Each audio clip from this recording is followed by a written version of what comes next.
Hello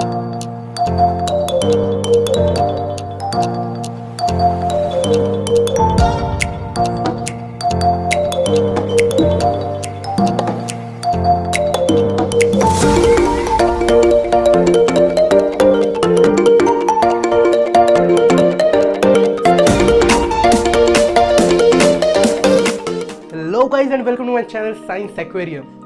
It's not my channel, it's our channel.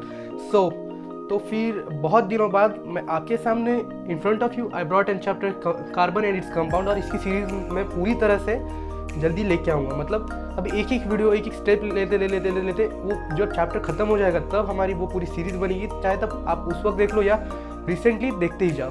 Okay, तो फिर हम आज देखेंगे कार्बन के बारे में और उसके कंपाउंड्स के बारे में।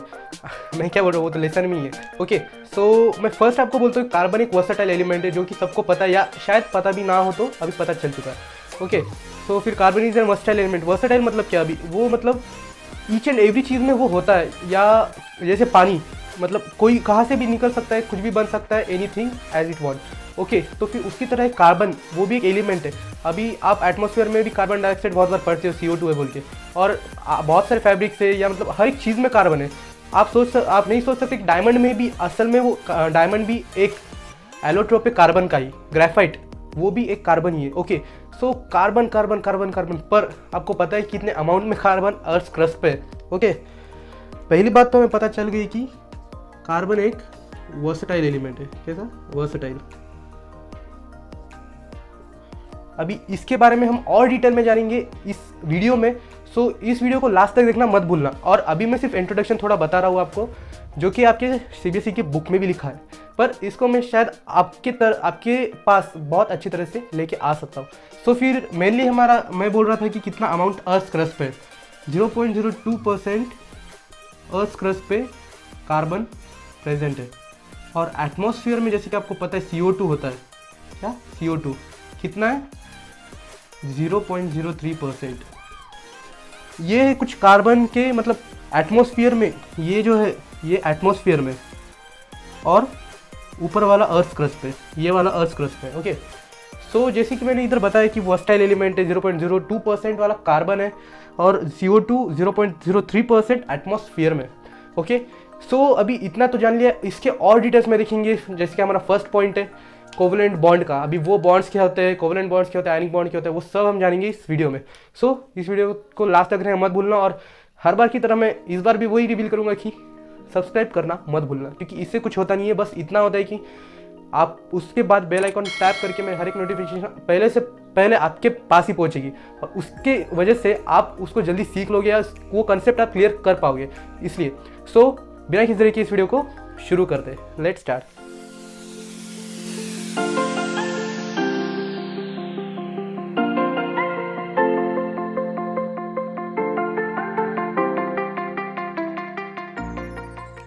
यस, सो हम अभी देखेंगे कोवलेंट बॉन्ड्स के बारे में।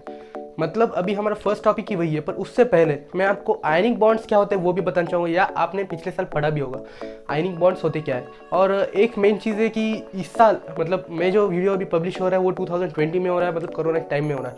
उस वक्त जो सिलेबस कट हुआ है उसमें शायद ये लेसन तो 100% होगा, पर इसमें कुछ कंसेप्ट नहीं है, वो भी मैं सिखाऊंगा, क्योंकि each and everything should be in your mind, because it can be useful in future. अभी मैं ये बात नहीं बोल रहा कि मैं प्रेजेंट में नहीं रह रहा हूँ, पर फ्यूचर भी उतना ही इंपॉर्टेंट है जितना प्रेजेंट है। बट कंसेप्ट क्लियर प्रेजेंट में करो, क्योंकि वो अप्लाई फ्यूचर में होने वाला है। Okay, so let's keep it side, और हम अभी पढ़ेंगे कोवलेंट बॉन्ड के बारे में। उससे पहले मैं बोला था आयनिक बॉन्ड के बारे में। आयनिक बॉन्ड होता क्या है? आयनिक बॉन्ड मतलब उसमें आयंस की शेयरिंग होती है, कोवलेंट बॉन्ड में बॉन्ड्स की शेयरिंग। मतलब कोवलेंट बॉन्ड में जो वैलेंस इलेक्ट्रॉन्स होते हैं बस उसको स्टेबलाइज करना होता है, वो मैं बताऊंगा, पर उससे पहले ionic bond. So first as I told, ionic bond. Ionic bond क्या होता है? इसमें दो आयंस होते हैं, आयन। इससे शायद आप पता चल रहा होगा कि इसमें दो आयंस है, कैटायन और anion. So as I said, cation और एनायन। अभी इस पे चार्जेस कौन से? पॉजिटिव, इस पे नेगेटिव। शायद ये बेसिक्स आपने पढ़े होंगे या कहीं पे सुने होंगे या आपको सिखाया भी गया होगा, बट ये बेसिक्स भी पता होना बहुत इंपॉर्टेंट है। और ये होते हैं आयनिक बॉन्ड्स पर। बट इसमें होता क्या है, मतलब ये अपने आयन शेयर करते हैं, या फिर जो आपको पता है पॉजिटिव और नेगेटिव, मतलब opposite charges always attract and same charges always repels. ये कंसेप्ट आपने बहुत पहले से पढ़ी होगी। सो इसी कंसेप्ट पे बेस्ड है आयनिक बॉन्ड। उसमें भी वैसा होता है। एक बहुत कॉमन एग्जांपल है जो मैं आपको बताता हूँ इसका, आयनिक बॉन्ड का। आयनिक बॉन्ड का एक कॉमन एग्जांपल है NaCl। NaCl इसके अंदर Na, इस पे पॉजिटिव चार्ज, Cl इस पे नेगेटिव चार्ज, ये अट्रैक्ट होते हैं एक दूसरे की तरफ, इसलिए ये एक बनते हैं NaCl, ये कंपाउंड। ओके, सो इसका ये होता है मतलब आयनिक बॉन्ड का। और फिर और एक इसके जो बॉइलिंग पॉइंट है, मेल्टिंग पॉइंट है, वो भी बहुत हायर होते हैं। ओके, कैसे हायर होते हैं? इसकी एक मेन बात है कि ये जो है मोल्टन स्टेट में इलेक्ट्रिसिटी कंडक्ट करते हैं, या मोल्टन स्टेट में ही वो अपनी हीट जो है वो रिलीज, एब्जॉर्ब, वो सब होता है, वो आयनिक बॉन्ड में होता है। और कोवलेंट बॉन्ड में ऐसा है कि कार्बन जो है वो ज़्यादा आयंस रिलीज या एक्सेप्टेंस मतलब वो होता नहीं है, वो गिव राइज नहीं करते आयंस को कार्बन, इसलिए वो मेनली लिया गया है कोवलेंट बॉन्ड में उसका एग्जांपल्स। जैसे कि आपने सबने पता होगा कि CH4 CH3COOH एसिटिक एसिड का फॉर्मूला, और बाद में C2H5OH जो कि है मतलब अल्कोहल, मतलब like this formulas I think so that you have heard. But आपको एक क्वेश्चन हर बार गिरा होगा कि ये फार्मूलाज बनते कहाँ से? ओके, कहाँ से बनते हैं? सो फिर आज मैं बस उसी के बारे में सिखाने जा रहा हूँ। तो फिर ये फार्मूलाज बनते कोवलेंट बॉन्ड की वजह से। वो बॉन्ड्स मतलब कोवलेंट बॉन्ड्स, इसमें इलेक्ट्रॉन्स की शेयरिंग होती है। इलेक्ट्रॉन्स की शेयरिंग की वजह से जो एलिमेंट्स है वो स्टेबलाइज हो जाते हैं। कैसे स्टेबलाइज होने के बाद वेट आई रब दिस।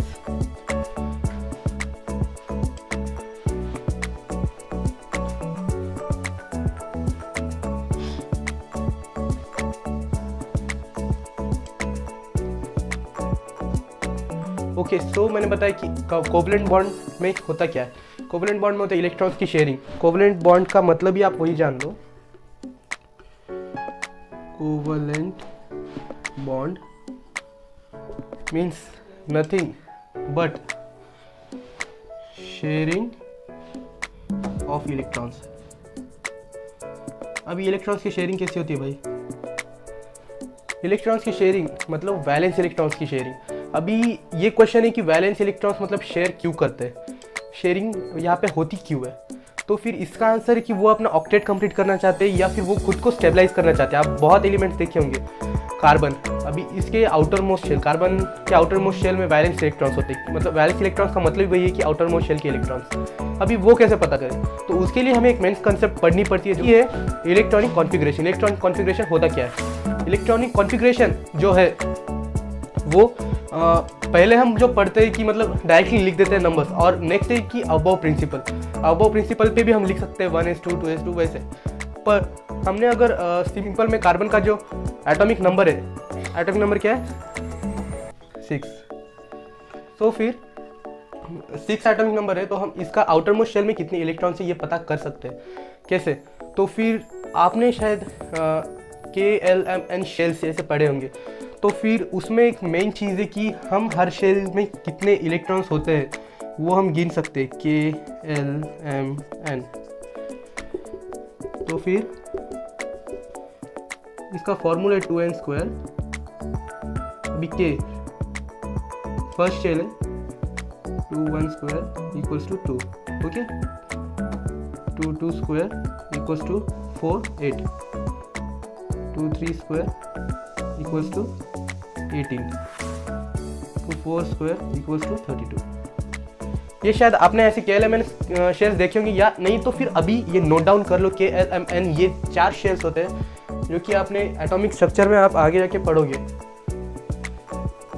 ऐसे होते हैं। और सेंटर में प्रोटॉन प्लस न्यूट्रॉन्स होते हैं, और बाकी सब तरफ इलेक्ट्रॉन्स घूमते रहते हैं। वैसे आउटर मोस्ट शेल में कितने हैं ये समझो, आउटर मोस्ट शेल है, इसमें कितने इलेक्ट्रॉन्स है ये हमें पता होना बहुत इंपॉर्टेंट है, क्योंकि इसके ऊपर ही हम निकाल सकते हैं कि मतलब हर एक एलिमेंट का हम ऑक्टेट कैसे कंप्लीट कर सकते हैं। ओके, सो फिर अभी ये पता करने के लिए पहले हमने KLMN ये शेल देख लिए। ओके, सो फिर अभी हम कार्बन का देखेंगे। कार्बन में अभी इसका इलेक्ट्रॉनिक कॉन्फ़िगरेशन कैसा है?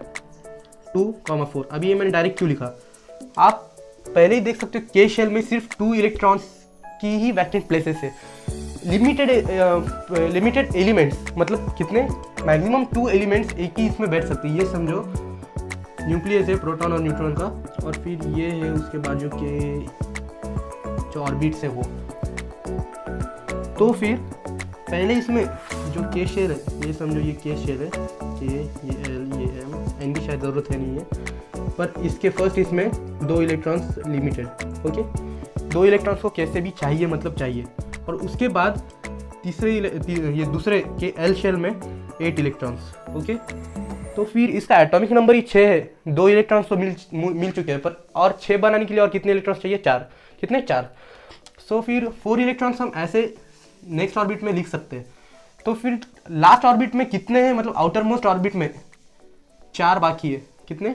4 इलेक्ट्रॉन्स बाकी है। और उससे ऑक्टेट कंप्लीट करने के लिए, ऑक्टेट होता क्या है अभी, 8 इलेक्ट्रॉन्स कैसे भी होने चाहिए हर एक एलिमेंट के आउटर मोस्ट शेल में।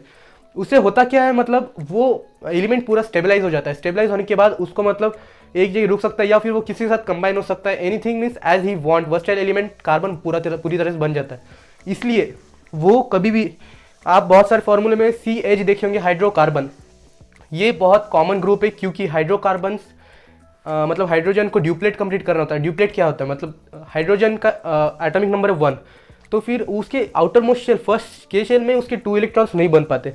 सो फिर 2 इलेक्ट्रॉन्स बनने के लिए वो ड्यूप्लेट करता है कार्बन्स के साथ, मतलब एक हाइड्रोजन जुड़ा, दूसरा हाइड्रोजन जुड़ा, तीसरा हाइड्रोजन जुड़ा, चौथा हाइड्रोजन जुड़ा, ऐसे 4 हाइड्रोजन्स एक ही कार्बन के पास आते हैं, जिससे कि एक कार्बन को 4 इलेक्ट्रॉन्स मिल जाते हैं। वो उसका ऑक्टेट कंप्लीट कर लगता है, और इस कार्बन से उन हाइड्रोजन्स को भी अपने इलेक्ट्रॉन्स मिल जाते हैं, जिससे कि वो ड्यूप्लेट कंप्लीट करते हैं, ओके।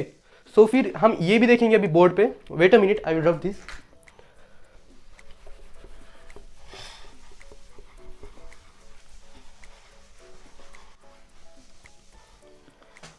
यस, तो मैंने अभी बताया था कार्बन ये कैसे अपना ऑक्टेट कंप्लीट करता है। तो फिर ये है कार्बन, कार्बन एलिमेंट। अभी इसे चाहिए, इसके पास है 2,4, आउटर मोस्ट शेल में है 4 इलेक्ट्रॉन्स। कितने? 4 इलेक्ट्रॉन्स। ड्यूप्लेट करने के लिए चाहिए +4 इलेक्ट्रॉन, जिससे कि इसके पास पूरे 8 इलेक्ट्रॉन्स, मतलब इसका ऑक्टेट कंप्लीट, क्या ऑक्टेट पूरी तरह से कंप्लीट हो जाएगा। तो फिर यही होता है कोवलेंट बॉन्ड में, शेयरिंग ऑफ इलेक्ट्रॉन्स। अभी ये जो इलेक्ट्रॉन्स है और 4 इलेक्ट्रॉन्स इसे कहाँ से मिलेंगे, okay. I right it somewhat down side. तो ये है कार्बन, इसे चाहिए, दिख रहा है ना, हाँ, ओके।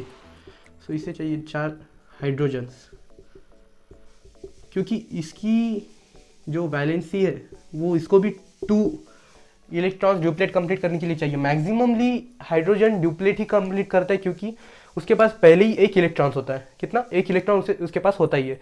तो फिर और 1 इलेक्ट्रॉन से वो ड्यूप्लेट कंप्लीट करता है, जिससे कि वो एक तरह से वो स्टेबलाइज बन जाता है अपने के शेल के वजह से, ओके। और फिर इससे 4 इलेक्ट्रॉन्स चाहिए थे।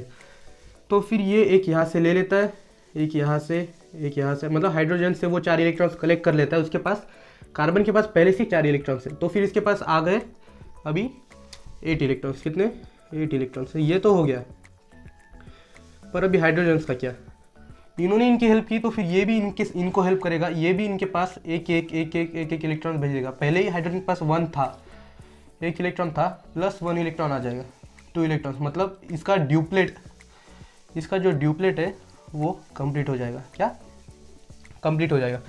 इसे ही कहते हैं कोवलेंट बॉन्ड।